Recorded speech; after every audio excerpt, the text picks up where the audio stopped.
நாட்டின் ராஜாவிற்கு ஒரு மகன் இருந்தான். அவனை மிகவும் செல்லமாக ஒரு இளவரசனை எப்படி பார்த்து கொள்வர்களோ அதே போல பார்த்து கொண்டார்கள். இளவரசன் வளர வளர அவனுக்கு அரண்மனை மிகவும் போர் அடிக்க ஆரம்பித்தது. பெரிதாக எந்த வேலையும் அவனுக்கென்று இல்லாதது ஆச்சரியமாக உணர்ந்தான். அரண்மனையில் வேலை செய்யும் அனைவருமே பரபரப்பாக இருந்தார்கள். இளவரசன் தான் இப்படி சும்மா அங்கும் இங்கும் நடந்து செல்கிறோம் அவ்வளவுதானே என சலித்து கொண்டான். மற்றவர்கள் ஏன் இப்படி பரபரப்பாக இருக்கிறார்கள் என்பதை தெரிந்து கொள்ள அங்கு சென்றால் அவர்கள் இளவரசர் வந்துவிட்டார் என எந்த வேலையும் செய்யாமல் அமைதியாக நின்று விடுகிறார்கள். அது இளவரசனுக்கு மேலும் கடுப்பை கொடுத்தது.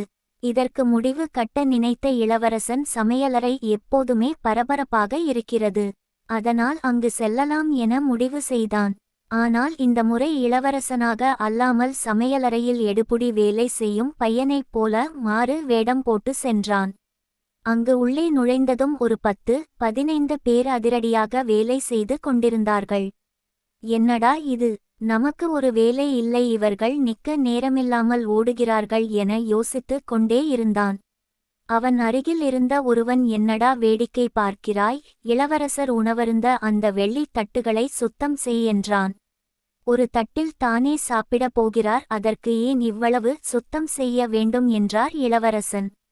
அதற்கு எதிரில் இருந்தவன், ஆனால் அவர் எந்த தட்டில் சாப்பிடுவார் என தெரியாது, ஆகையால் மேஜையில் தட்டுகள் நிறைந்து இருக்க வேண்டும், இல்லையென்றால் தூக்கி எறிவார் என்றான்.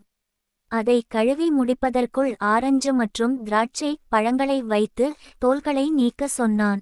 அதற்கு திராட்சை தோல்களையுமா என்று கேட்டான் இளவரன். ஆமாம், திராட்சை தோல்கள். அவர் வாயில் சிக்கினால் எதிரில் இருப்பவன் செத்தான் என்றான். இளவரசன் யோசிப்பதற்குள் உடைகளை துவைத்து காய வைத்து சரியாக மடித்து இருக்க வேண்டும் என ஒருவன் துணி மூட்டையை கொடுத்தான். தன்னைத்தானே திட்டிக்கொண்டு அந்த வேலைகளை செய்து முடித்தான். அதற்குள் இளவரசர் உணவில் இருக்கும் சீரகத்தை தனியாக எடுக்க வேண்டும் என்றான் ஒருவன்.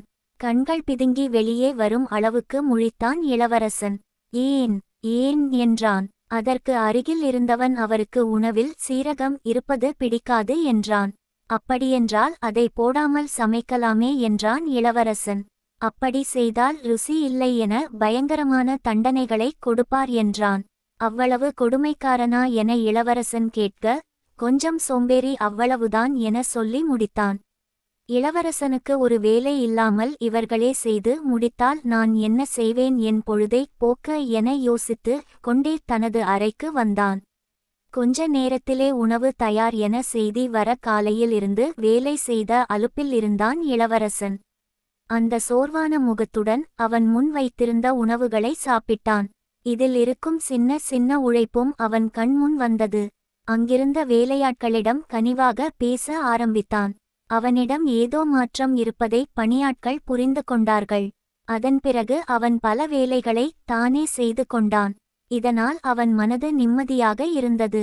சும்மா இருப்பதாக எந்த எண்ணமும் அவன்